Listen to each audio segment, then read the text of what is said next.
I never thought it would come to this.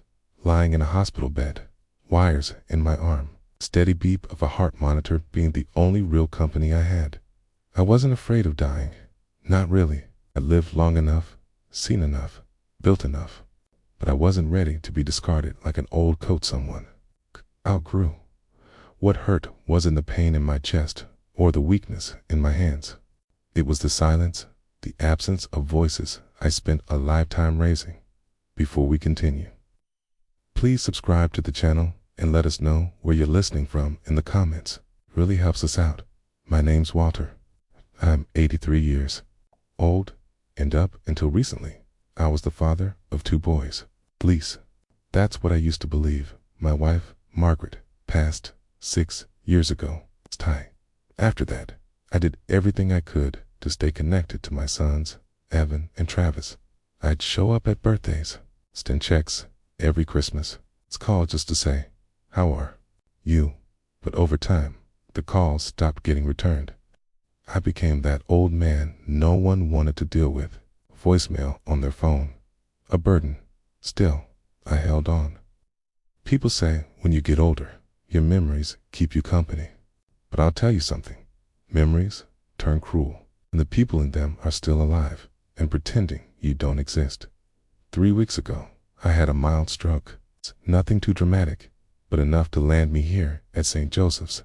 When I came to, I expected maybe a flower, a card, a son holding my hand saying, "You're going to be okay, Dad."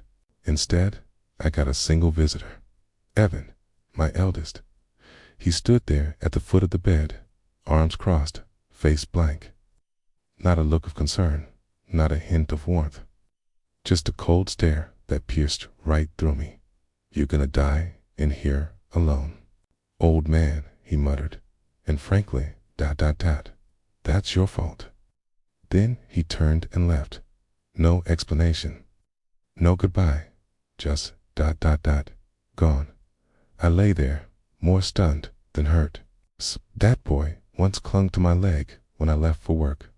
Now he walked away from me like I was a stranger in a parking lot. But Evan didn't know everything. He didn't know I had made one call the night before the stroke. It's to my lawyer. I had a bad feeling. Something in my chest told me I needed to put things in order, so I gave new instructions, changed the names, moved some numbers, and told him exactly what to do. The morning after Evan's visit. The door opened, and there stood a man in a gray suit, leather briefcase in hand. My lawyer, and in his hand was the envelope. The moment that envelope opened, everything would change, and Evan, He had no idea what was coming.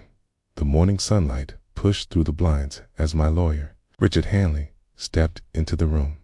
His face was calm, serious, the kind of expression he wore when something irreversible had been set in motion. He pulled up a chair beside me, adjusted his tie, and gave a nod that felt more like a gesture of respect than greeting. He didn't say much at first, just opened his briefcase slowly and took out the envelope. It was thick, sealed, with my name typed across the front. "This is the new will, Walter," Richard said softly. "Executed 2 weeks ago, just like you asked." I nodded. My fingers trembled slightly as I reached for it. I didn't need to read it again. I knew exactly what it said. You see, when Margaret passed, she left everything to me. The house, the savings, the property out by Lake Geneva, even the old family cabin we restored together was all under my name. And for years, I planned to split it between my sons when I was gone. That was before I realized what they had become. When I had that stroke, something else came back, memories, clearer than they'd ever been, moments I had ignored. The way Evan used to roll his eyes when Margaret reminded him to visit. The way Travis only came around when he needed help with rent. The boys I raised were gone. In their place were men who saw me as an obstacle, not a father. So I changed everything in the new will. Neither of them would get a single cent. The house, left to my granddaughter Emily, the only one who visited after Margaret died. The savings to the veterans' home down the road. The lake property. It's donated to the Historical Society. It's just like Margaret wanted. But that wasn't the end of it. I also left behind letters, one for each of them. Not angry, not bitter, just the truth. Richard leaned in. Are you sure you want to go through with this? It's not too late to undo it. I looked at him, and for the first time in years, I felt something close to peace. Yes, I said. I'm sure. Let the chips fall where they may.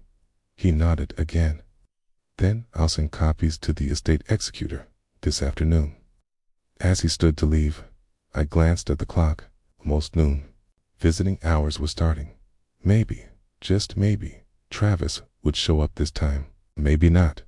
But what they didn't know was that the inheritance they thought was guaranteed was already gone. And once they found out, they'd come storming back. But by then, it would be too late, because the old man they left behind in that hospital bed, WASN, single quotes, to waiting anymore. The nurse brought my lunch tray around 12:15. Same bland chicken, overcooked peas, and a cup of lukewarm coffee. I barely touched it. My appetite hadn't returned since the stroke, but more than that, I was waiting to see if they'd show. I kept my eyes fixed on the hallway. Every time footsteps echoed outside the door, my heart beat a little faster. Was it Evan? Travis? Emily? But it was always someone else. A nurse, a custodian, a volunteer bringing books I wouldn't read. I leaned back in bed and stared at the ceiling. The walls of that hospital room had started to feel like a second skin, tight, cold, and too familiar. I'd been there 3 weeks now, recovering. The doctor said I was lucky to have survived. I didn't feel lucky. It's not really. The worst part wasn't the pain, or the needles, or even the silence. Connie was realizing who didn't show up when it mattered most. Travis didn't call. Not on the day I was admitted. Not on the day they moved me from ICU. Not even when I asked the nurse to leave a message for him. Evan. He sent a text to the nurse's station, a text asking if I was stable, and then followed it up with, let me know if anything changes. That was the last I heard from either of them. But Emily, she came every Saturday, sat by my side, and read the newspaper out loud, like her grandmother used to. Sometimes we didn't even talk. She just held my hand. I miss Grandma, she whispered last weekend. She would have known what to do with Dad and Uncle Travis. I smiled weakly and squeezed her hand. She always did, I said. That's what made her special, And that's why I made the decision I did. I had to. God, I couldn't let Margaret's legacy, the life we built together, be handed to boys who had forgotten everything she stood for. My mind drifted to a moment 6 months ago. The last time we all sat at the dinner table together, Evan argued with Travis about the house. They both thought I was asleep in the living room. I'll just get Dad to sign it over, Travis said. He's old. He'll do whatever we say. Night changed everything. I pretended to sleep, but I heard every word. So now I lay in this hospital bed with a sealed envelope tucked under my pillow, and a fire in my chest that no medication could dull. Because when the day came that they finally walked into this room, they'd expect a dying man clinging to whatever time he had left. But what they'd find was something else entirely. A man who saw through their lies and had already made his final move. The envelope stayed tucked beneath my pillow for days. I'd check on it now and then, making sure the corner was still visible, still safe. It wasn't just a letter. It was everything. My last word. My final say in a family that had tried to silence me with neglect. See, that envelope held my new will. Signed. Witnessed. No TARIZED. 3 days before my stroke. I called George Callahan, my lawyer for over 30 years, and told him to come to the house.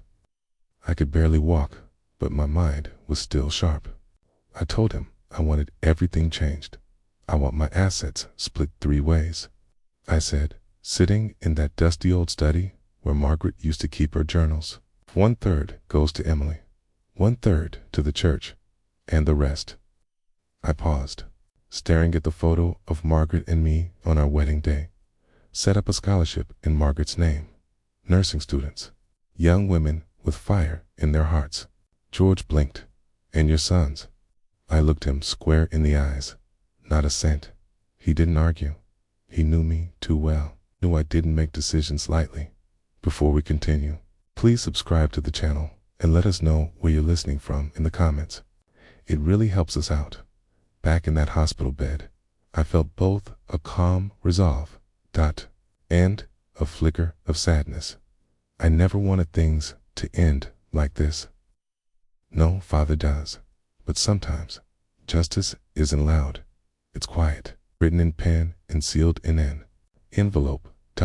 On the 5th day, just as the afternoon sun began to turn the room gold, I heard familiar voices outside the door. 2 of them, loud, careless, impatient. Evan, Travis. My heart thudded once, hard. They came in without knocking, both dressed like they'd come from work, or maybe a golf course. Travis wore his usual smug expression, and Evan, he barely looked at me. Dad, Travis said, glancing at the machines beside my bed. Glad to see you're awake. He didn't sit, just stood by the window, hands in his pockets. Evan nodded once. How are you feeling? I waited before speaking. I let the silence sit heavy between us, stronger than you expected. I finally said. Neither of them responded. Travis glanced at Evan, then spoke again. Look, we didn't want to bother you too soon. We figured you'd call when you were ready, right? Or when you needed something. Evan added. That stung more than I expected. Needed something? I gave them everything. My time, my money, my name, and now. I studied their faces. Older now, sharper, but still carrying that air of entitlement they'd learned somewhere I couldn't quite trace. Then Travis cleared his throat. We were wondering, he said, feigning concern, if you've made arrangements, in case things take a turn. There it was. No warmth, no apology, just a question about death and what they might gain from it. I turned my head slightly, and my hand moved under the pillow, touching the edge of the envelope. They didn't notice, but they would. Very soon. I didn't pull the envelope out. Not yet. There's a time for truth, and there's a time to let people reveal themselves fully. Their greed, their disregard, their lack of love. I wanted them to show me who they were without any doubts, so I just nodded slowly, like a tired old man who didn't want to cause trouble. I've made some arrangements, I said, my voice gravelly. Evan shifted his weight. Well, good, 'cause if something happens, we should know where things stand. Bank accounts, the house, the land. He stopped himself, but not in time. He'd already said it all. Travis smiled faintly, that rehearsed expression he used when he wanted something. We just want to make sure your wishes are honored, Dad. Okay. Course, I said, flatly. They hadn't asked if I was in pain, I needed anything, if I was lonely. No, they were fishing, but I wasn't going to give them the bait. Have you talked to Emily? I asked, catching both of them off guard. Travis blinked. Emily? No, not really. We figured you two were close. She stopped. Bye, I said. Held my hand. Prayed with me. Evan scoffed. She's always been dramatic. It's not a funeral yet. That sentence hung in the air like a bad smell. I looked away, biting the inside of my cheek. I wanted to say something sharp, something that would land, but instead, I waited. Sometimes silence is the best teacher. The boys didn't stay long, maybe 10 minutes in total. They left behind no warmth, no laughter, no feeling at all. Just that cold emptiness that follows people who take and never give. When the door shut, I exhaled, not from sadness, from resolve. They'd shown me everything I needed to see. Later that evening, Nurse Colleen came in with her usual gentle knock. She checked my adjusted my blanket, and smiled. "Your daughter stopped by again. Dropped off that book you like?" I smiled faintly. Emily had remembered. When Colleen stepped away to wash her hands, I whispered her name. "Colleen?" She turned. "Would you do me a favor?" "Of course. Tomorrow, you see a man named George Callahan come through those doors. Send him in immediately. Don't tell anyone he's here." She nodded, sensing the weight in my voice. "Absolutely, Mr. Garrett." That night, as the monitors beeped steadily and the hallway lights dimmed, I stared at the ceiling, rehearsing what I'd say to George one last time. It was time to finalize the details, not just to make things legal, but to make them right. My boys thought they had time. They thought they could circle like vultures, waiting. But I wasn't done yet, and I sure as hell wasn't going out on their terms. Tomorrow, I'd remind them who built this family, and who could unbuild it just the same. The next morning was quiet. It's kind of quiet that comes before a storm. Sunlight filtered through the hospital blinds, catching the dust in slow, lazy spirals. My chest felt heavy, but not with the sickness, with purpose. I asked Colleen to help me sit up properly. She fluffed the pillows behind my back and handed me my glasses. Then she gave my shoulder a gentle squeeze and stepped out, just as a sharp knock echoed on the door. It opened before I could answer. "George Callahan," the man said, removing his hat. There he was, my lawyer, my old friend. Still sharp, still reliable, and still the only one I trusted with the truth. I motioned for him to come closer. "Did you bring it?" He sat down, pulled a thick brown envelope from his coat, and laid it on the side table. "Everything's in there," he said. "Dated will, letters, and the trust changes. You sure about this, Warren?" I nodded. "I'm sure. I had written my will years ago, back when my wife was alive, back when the boys still had heart, back when I believed they'd honor this family. But life has a way of uncovering people's real nature, especially when they think you're too weak to stop them." George glanced toward the door. "Want to go over the details one last time?" I looked him in the eye. "I'm not going to last another year, George. Maybe not even another season. But I'll be damned if I let those boys take this family's legacy and run it into the dirt." He nodded solemnly and opened the envelope. Inside were 3 sealed letters. One for Travis, one for Evan, and one for Emily. The boys would find their letters in a lawyer's office, not a hospital bedside.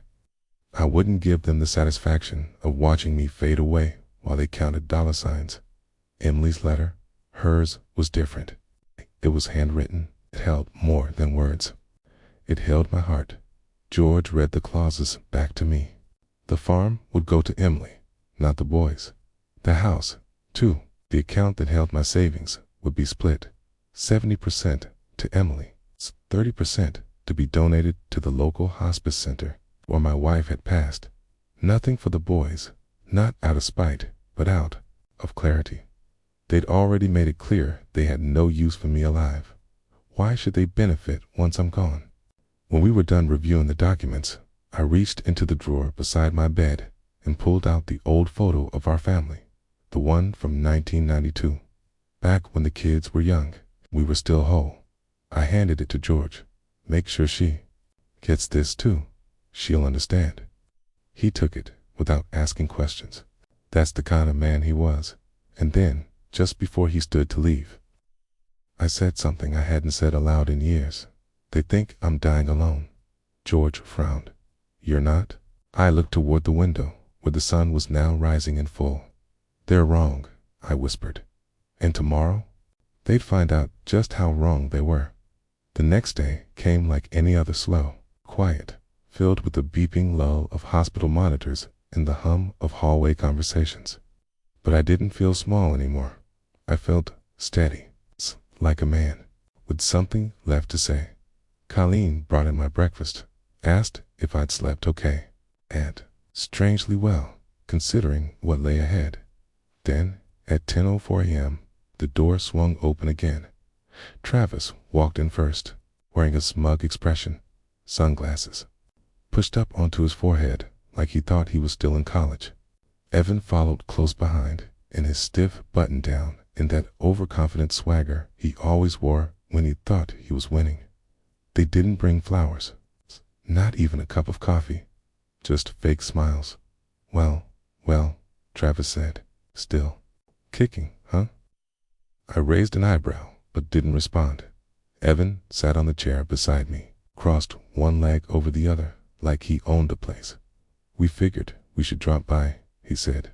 You know, just in case the end was near. Let the silence hang. Sometimes, silence says more than words ever could. Travis chuckled and clapped his brother on the back. Don't worry. We'll make sure everything's handled. House. The land. We've got some ideas. That was it. No warmth. No concern. Just assumptions and entitlement. They thought I was already a ghost. But then, turned slowly toward the nightstand where the envelope had been. It wasn't there. They looked at each other, confused. You waiting on the lawyer? Travis asked. We can call him. Maybe get the paperwork going early. Save us all some time. I smiled gently. Oh, the lawyer's already come and gone. Their eyes narrowed. Evan sat up straighter. What do you mean? I said, calmly, things are already in motion. Travis leaned in. You're not thinking of doing anything crazy, right? You know, we'll handle everything, okay? The farm, it should stay in the family. Exactly, I replied. That's why I made sure it will. Evan stood now, pacing slightly. What's going on, Dad?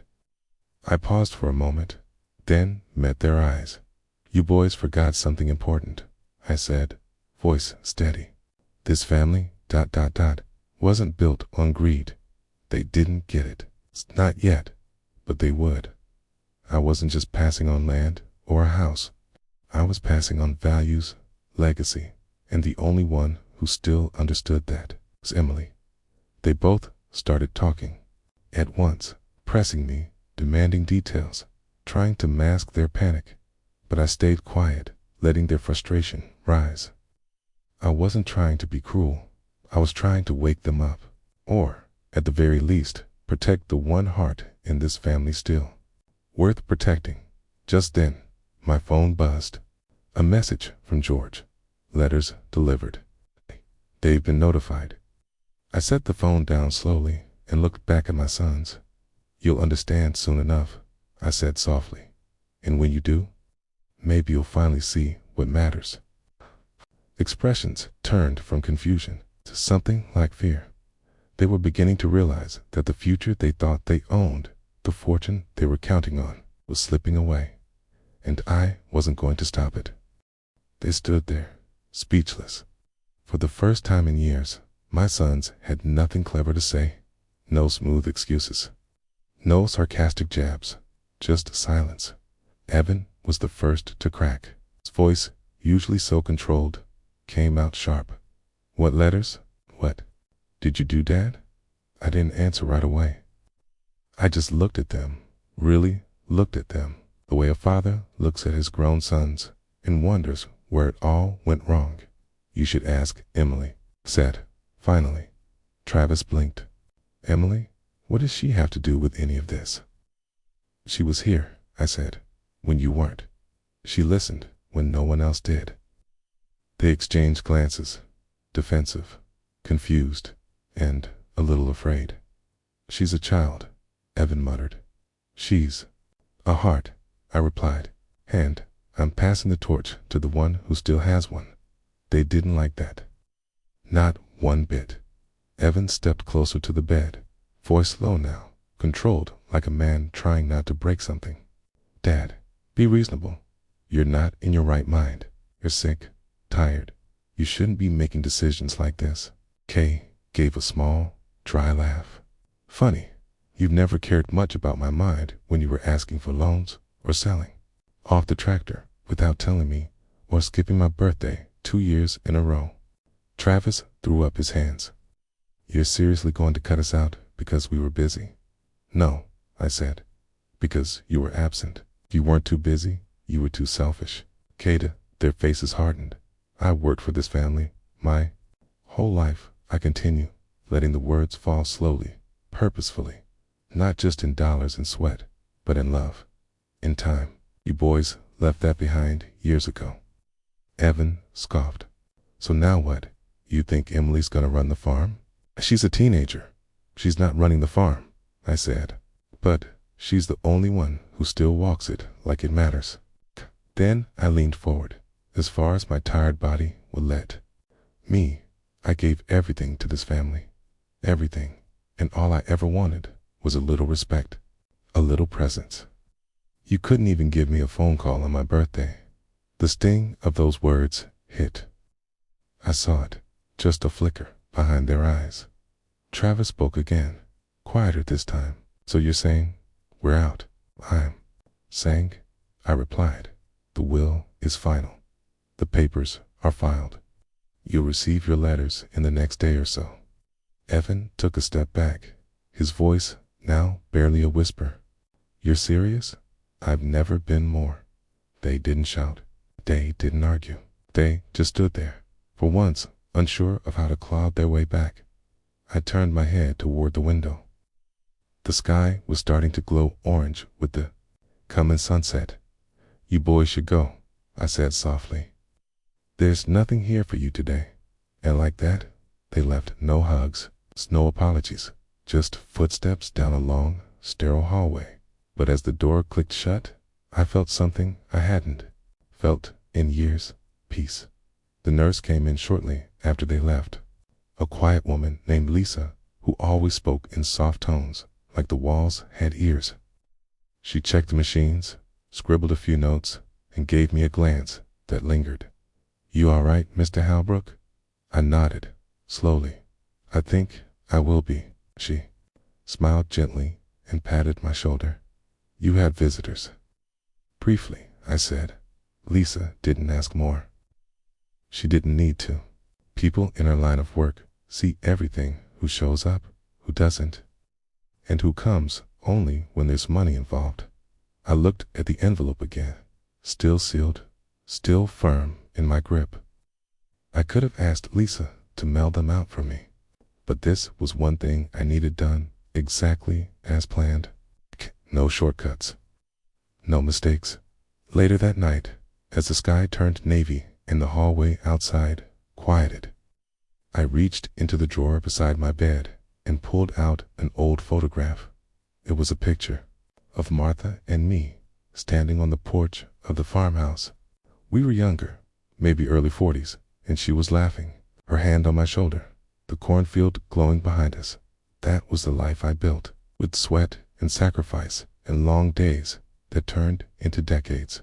I built it for my sons, but I didn't realize until much later, that I was building it alone. I still remember Evan as a boy, running barefoot through the field, his arms stretched out like airplane wings. Travis used to climb the apple trees by the fence and call himself king of the orchard. But somewhere along the way, their joy turned into calculation. Their eyes stopped lighting up for simple things and started scanning for what they could own, what they could control, what they could take. They never took the time to ask what mattered to me. Emily did. She'd sit with me on the porch and listen to the same stories her father stopped caring about years ago. She helped her grandmother bake pies in the summer and never once asked for money in return. When I collapsed that morning in the barn, she was the one who found me, not because someone told her to, but because she checks on me every day. A few nights ago, when the lawyer brought the papers, I made my final decision. Evan and Travis would each receive one letter, a short one. No money, no property. Truth. Emily. She'd get the house, the land, and the trust account I'd set up years ago for family emergencies. She didn't know about that account yet, but she would. And the farm. It would go to a preservation fund I'd partnered with to make sure it never got turned into condos or a parking lot.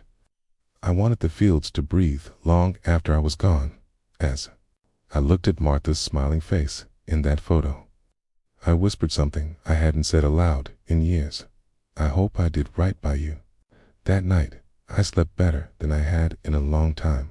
But little did I know, the next morning would bring a knock on the hospital door that would shake everything again.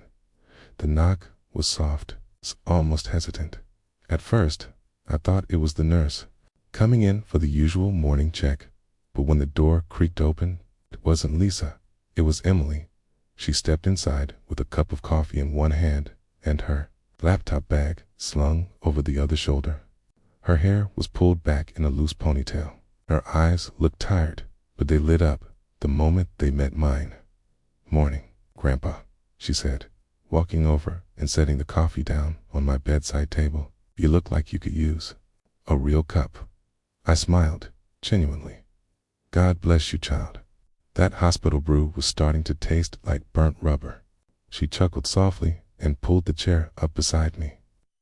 "Dad and Uncle Travis were here yesterday." "No," I said. She hesitated, biting her lip. "They didn't look happy." "They wouldn't be," I replied. I didn't get what they came for. She studied me carefully, then leaned forward, her voice quieter. "They think you're confused, Grandpa. They think you've changed your will out of spite." I let out a long breath and looked out the window at the gray morning light. "I didn't change it out of spite, Emily. I changed it because, for once, I finally saw things clearly." Her expression shifted, softened with a kind of sadness that felt older than her years.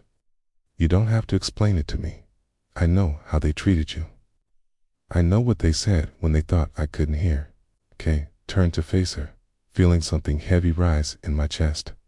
I wanted to believe they'd grow out of it, that money hadn't swallowed them whole. But yesterday, Travis looked at me like I was already gone. And Evan, well, he told me I'd die alone in this bed. Emily's eyes darkened. "He said that." I nodded, her hands clenched into small fists in her lap. "He doesn't deserve anything, Grandpa. Neither of them do." I reached out, placed my hand gently over hers. "That's why I made sure the lawyer came. Everything is in place now. They'll get their letters. Kay, and you'll get what truly matters." Kay. She blinked fast, brushing a tear from the corner of her eye. "I didn't help you for anything, you know. I never wanted." "I know," I interrupted gently. "That's exactly why you deserve it." For a moment, we sat in silence. It's a kind of silence that says everything words can't.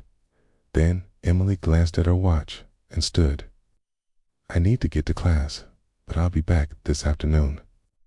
She kissed me on the forehead and whispered, "Thank you." As she walked out, I stared at the door long after it closed behind her. I thought the hardest part was over, that the decisions had been made, and peace was finally within reach. But peace is fragile, because 2 hours later, the door opened again, and this time it wasn't a nurse or Emily. It was Travis, with a document in his hand, and a stranger behind him, a stranger in a suit, and from the look on their faces, I knew this wasn't just a visit, it was a fight. Travis didn't even knock. He just pushed the door open like he owned the place and strode in, shoes clicking across the linoleum. Behind him was a man I'd never seen before.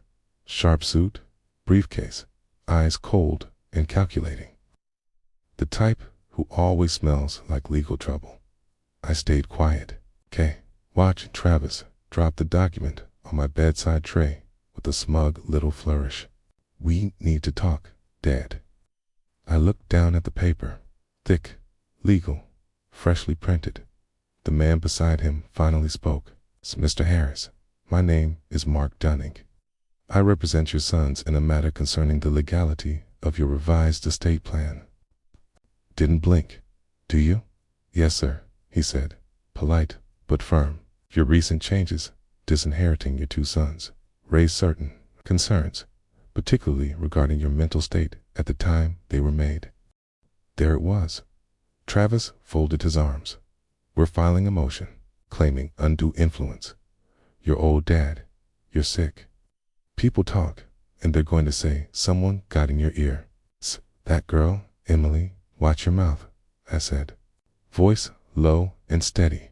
He ignored me. You're not thinking clearly. You don't know what's best. We do. I looked at him long and hard, then picked up the paper. Didn't even read it. You remember your 8th birthday, Travis? I asked. He blinked, confused. What does that have to do with anything? You wanted a fishing rod. Said you were ready to go out on the lake with me. I saved up, bought you the nicest one I could afford. But when I gave it to you, you threw a tantrum. Said it wasn't the exact one in the catalog. Refused to touch it. Travis shifted uncomfortably. I was a kid. Yes, I nodded. And now you're a grown man. But you're still throwing tantrums when you don't get what you think you're owed. The lawyer cleared his throat. Mr. Harris, if you're unwilling to rescind the changes, we'll be pursuing a full competency evaluation. Do what you have to. I interrupted. I've passed every test they've given me. I've documented everything. Every insult. Every month you didn't visit. Every account you tried to drain behind my back. Travis went pale. I've got letters, photos, witnesses, and a granddaughter who actually gives a damn. He opened his mouth, then closed it. You're not getting 1 cent, I said. Not because I don't have love in my heart, but because I finally realized it's got nothing left in yours. The lawyer gathered his papers, stiff and quiet. We'll be in touch. As they turned to leave, Travis looked back at me. Last chance, old man. I met his gaze, steady as stone. No, son. That was your last chance, years ago. And just like that, the door clicked shut behind them. The room felt heavy. But it was the weight of closure, not defeat. Still, I knew this wasn't over. Men like Travis don't go down without dragging someone else with them. And by the end of that week, someone was going to get hurt. The next morning, my nurse handed me a sealed envelope. No sender. Just my name, written in careful penmanship I didn't recognize. Inside was a single photograph. It was a shot of me lying in that very hospital bed. But what caught me cold was the timestamp in the corner. Taken last night. K. At 2:43 a.m. Hadn't been awake. I hadn't seen anyone. And yet, someone had been in my room, watching, close enough to hear me breathe. My hands trembled as I turned the photo over. On the back, in all caps red ink, was written, "Stay quiet, or we bury this with you." I closed my eyes and took a slow, steady breath. This wasn't just some brat throwing a fit over money anymore. This was something darker, more desperate, and more dangerous. Travis had always been prideful, entitled, but this was fear. He was spiraling, scared people do stupid things. I pressed the call button for the nurse. When she arrived, I asked her, gently, who's on night duty? Around 2 or 3 a.m. She paused. Marla and a float nurse we don't usually have. New guy. Said his name was Kent. I'd never heard the name. Something in the way she said it. Casual, uncertain, didn't sit right. I tucked the photo under my pillow. Do me a favor, I said. Next time someone comes in after dark, make sure it's someone you know. Someone you trust. She nodded, eyes wide with concern. After she left, I reached for the drawer in the nightstand. Inside was a tiny black notebook, a ledger of truth. In it, I had recorded every conversation, every call, every change I'd made to my estate, dates, times, witnesses. Even that moment 2 weeks ago, when Travis had tried to get the bank manager to unlock a joint account. The one I'd quietly closed months earlier. I flipped to the back page. A name stared up at me. Nathaniel T. Harper, my lawyer of nearly 30 years. He was the one man who knew everything, but seen my sons for who they really were long before. I admitted it myself. I picked up the hospital phone and dialed. His voice answered on the third ring. Calm, collected. Mr. Harris, I think we have a problem, I said. And I need to make sure what's in that envelope stays sealed until the time is right. There was a pause. Then, without hesitation, understood, I put everything in motion.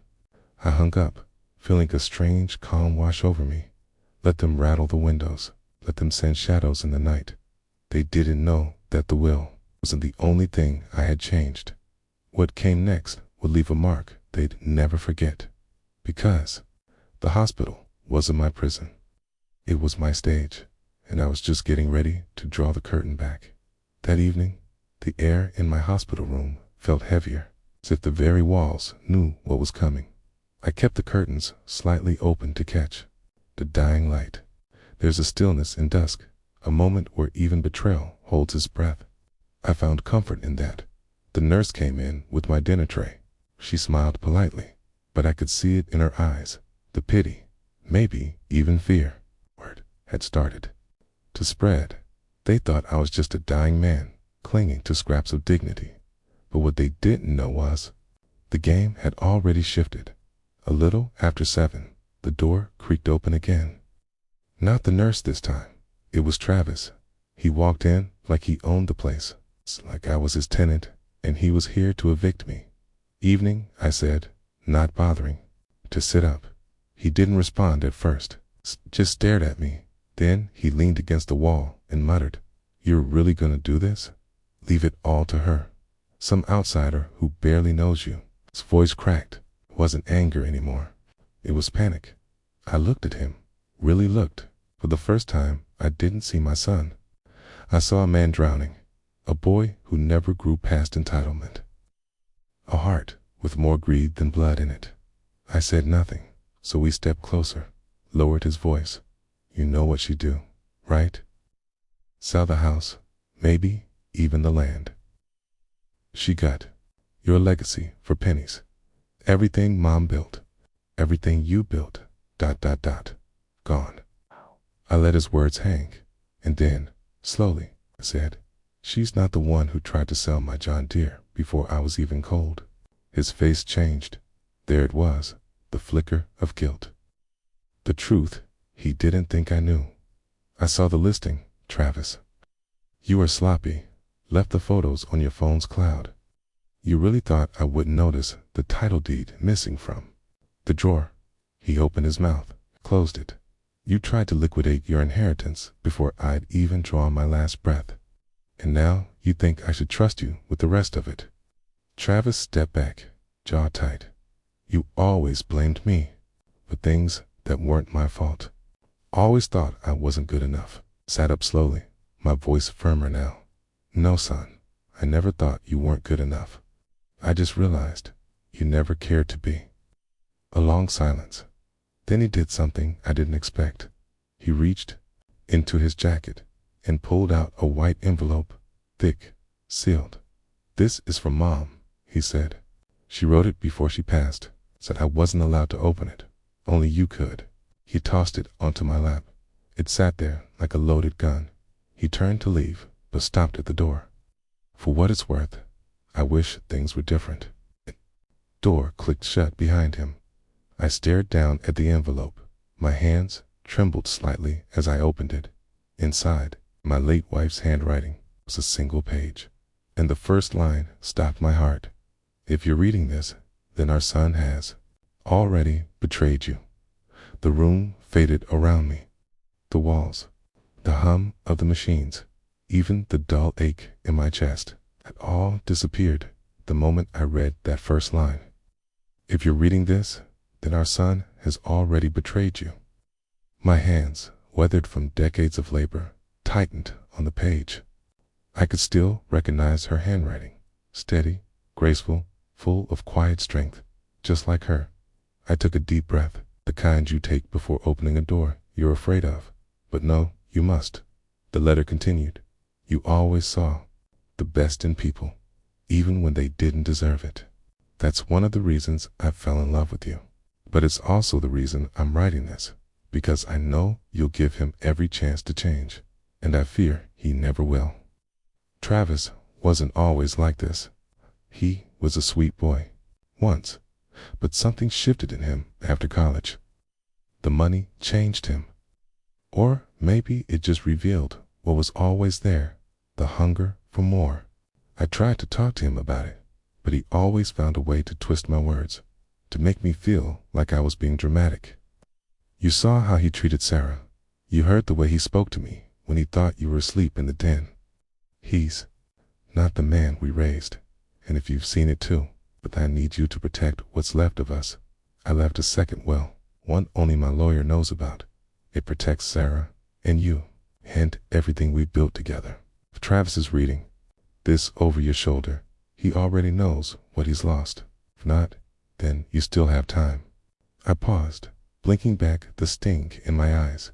Forgive me for doing this behind your back, God, but I couldn't leave this world knowing he'd sell your tools, burn your fields, and smile while doing it. I loved you with everything I had. I still do. It's a signature at the bottom.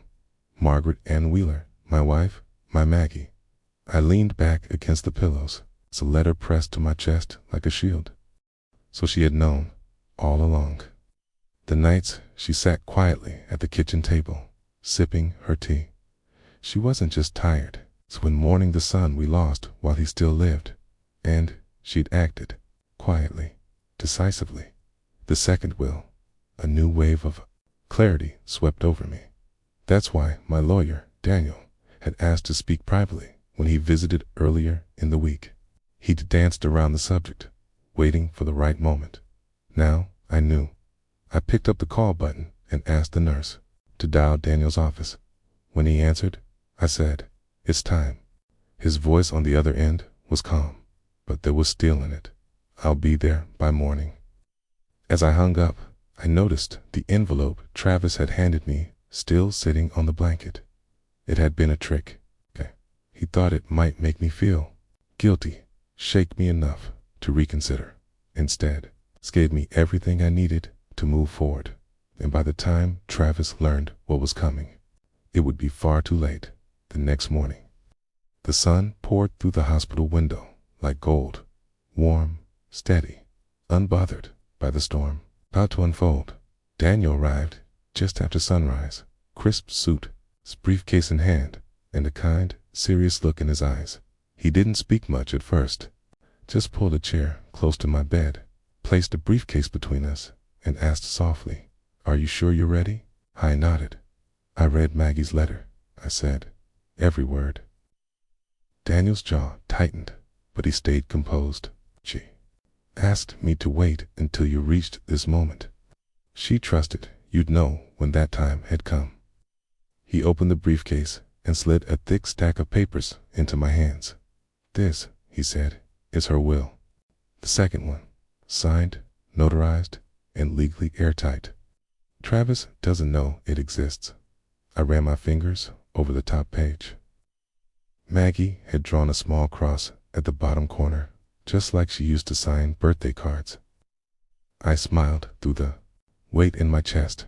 Daniel continued, "She left everything to Sarah. The house, the land, the retirement accounts, all of it. And she gave you full power of attorney until your last breath. She wanted you to know she trusted you, even when others didn't." My voice cracked. He called me a burden, said I'd die in this bed, pathetic and alone. Daniel's jaw clenched. He'll feel what alone really means soon enough. He then handed me one more envelope. This one smaller, sealed with a red wax stamp. "What's this?" I asked Daniel. Smiled, just barely. Her final touch. "Something she told me to give you only after you'd read the will." I opened it slowly. Inside was a photograph. Me, Maggie, Sarah, from a 4th of July picnic years ago. Before the fights, before the bitterness, back when Sarah still braided flowers into her hair, and Travis still held her hand like she mattered. On the back, in Maggie's handwriting, "Start again with the one who stayed." And suddenly, I knew what I had to do.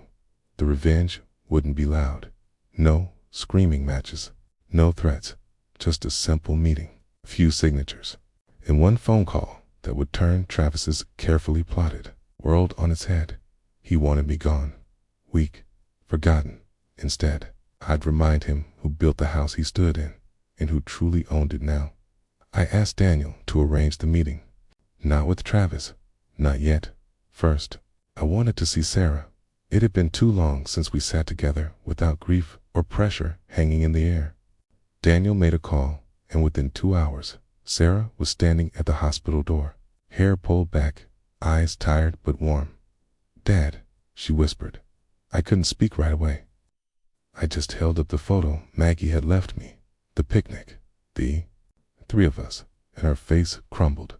She rushed to my bedside and held me tight, sobbing quietly. "I'm sorry," she said, "for staying away, for letting him twist everything." I stroked her hair like I used to when she was little. "None of that matters now. Your mother, she left you everything. She saw you. She believed in you." Sarah pulled back, stunned. "What? Everything?" I nodded and showed her the will. Her hands trembled as she read. "But," Travis said. "I know what Travis said." I cut in gently. "He also said I'd die alone." But Maggie had other plans. We sat in silence for a moment, just breathing. Then I said the words that changed everything. "I want you to come with me when we deliver the papers. I want him to see that you're not afraid of him anymore." Sarah's eyes narrowed with something I hadn't seen in years. Resolve. "You're not doing this alone," she said. "He used us. He lied. And I let him. But not anymore." We set the date. Daniel would join us. The documents were ready. I was discharged from the hospital the next day. Slower, weaker, but alive. Alive enough to look my son in the eyes and show him exactly what real strength looks like. On the morning of the meeting, I wore my best coat. Sarah helped me into the car. She'd taken the day off work for the first time in months. As we drove to Travis's home, the one built on my sweat, my money, and Maggie's heart, I felt no rage, only clarity. We pulled up to the driveway. His car was there. Sarah reached for my hand. "Are you ready?" I squeezed it gently. "Let's finish what your mother started." Atiza opened the door like he always did, impatient, rushed, already irritated. Atiza barely looked up from his phone when he muttered, "Didn't think you'd have the guts to show up." Then he noticed Sarah and the briefcase in Daniel's hand, and finally, a look on my face. That's when his smirk faded. "Dad, what's going on?" he asked, voice suddenly sharp. I stepped into the foyer, slow but steady. "You told me I'd die alone in a hospital bed, but here I am, Travis, standing. And you, well, you might want to sit down." He scoffed. "You really want to play tough now, at your age?" Kano spoke next, calm and firm. "This is a legal notice. Maggie's revised will, executed with full authority before her death, notarized, witnessed, and filed." He placed the envelope on Travis's kitchen island. Travis didn't move. Sarah stepped forward then, her voice didn't shake. "Mom left everything to me. The house, her accounts, even the jewelry you claimed was missing. She trusted me, even when you didn't." Travis blinked hard. This is a joke. You're bluffing." Daniel opened the envelope and laid out the documents. "Not a joke," he said. "You forged statements. You altered records, but Maggie covered her tracks. And now, everything you tried to take is going back to the person it was meant for." Travis turned to me, his face red. "You planned this? You brought her here to humiliate me?" I nodded, quietly. "No, Travis. I brought her here to remind you that love doesn't die easy.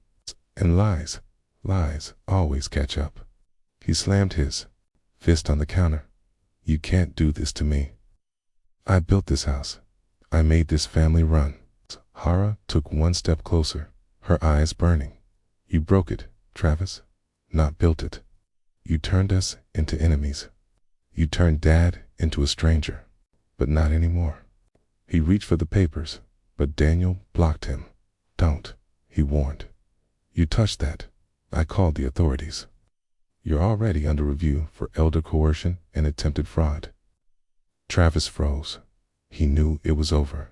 He looked between the three of us, his once fractured family, and realized, too late, that Maggie had outsmarted him. Sarah turned to me. Do you want to stay, Dad? I shook my head. No, I've said what I needed to say. As we turned to leave, Travis stood there, silent, deflated, furious. The door shut behind us for the first time in years.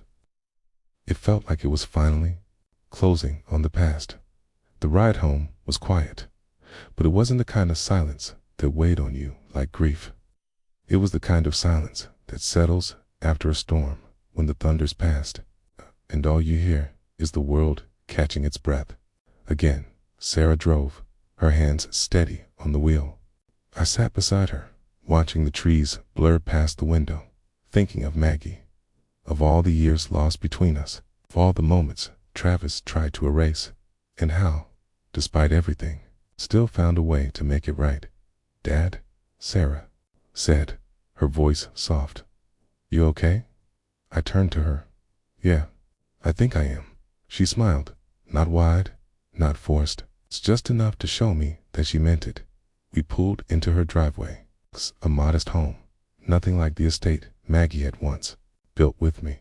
But it was warm, real, no marble floors or high ceilings to hide the sound of silence. It's just a house filled with honest air. As I stepped inside, I saw photos I hadn't seen in decades. Me, younger, holding baby Sarah. Maggie laughing in the background, her hair caught mid-motion. She kept those memories alive, even when I didn't know it. Sarah made tea. We sat at the table. Felt strange, but in a good way, to be welcomed again. Not as a burden, not as a man to be managed. As her kids tiptoed in my grandkids, I saw the same spark in their eyes that Maggie used to have. One of them, a little girl named Emily, climbed into my lap. Are you my real grandpa? She asked. I blinked fast, swallowing the lump in my throat. Yeah, sweetheart, I'm your real grandpa. Sarah watched us, eyes glassy. There was no need to say anything more. Later that night, Sarah and I sat on the porch. Crickets hummed around us, the air warm and calm. Mom always believed you'd come back, she said. She made me promise. If you ever showed up again, I wouldn't shut the door. I looked at her. I don't deserve this. She nodded. Maybe not, but you need it. And I need it too. That's when I gave her the small tin I'd carried in my jacket all day. Inside it, Maggie's wedding ring, the original one. The one Travis had tried to pawn years ago without my knowing. I tracked it down after the funeral, bought it back in silence. She wanted you to have it, I said. Said you were her anchor, even when I was lost. Sarah didn't say anything, just held the ring like it was a piece of a mother's hand, still wrapped around hers. And in that moment, I knew forgiveness doesn't come all at once, but it starts somewhere with a seat at the table, a quiet porch, and a will to let go of what we can't fix, so we can finally heal what's left. The days that followed were quiet, but not empty. Sarah cleared out the guest room and insisted I stay for as long as I needed. I didn't argue. Truthfully, I didn't want to be anywhere else. Each morning, I'd sit by the window with my coffee, watching her kids get ready for school. Emily would wave to me every time the bus pulled up, her little hand pressed against the glass.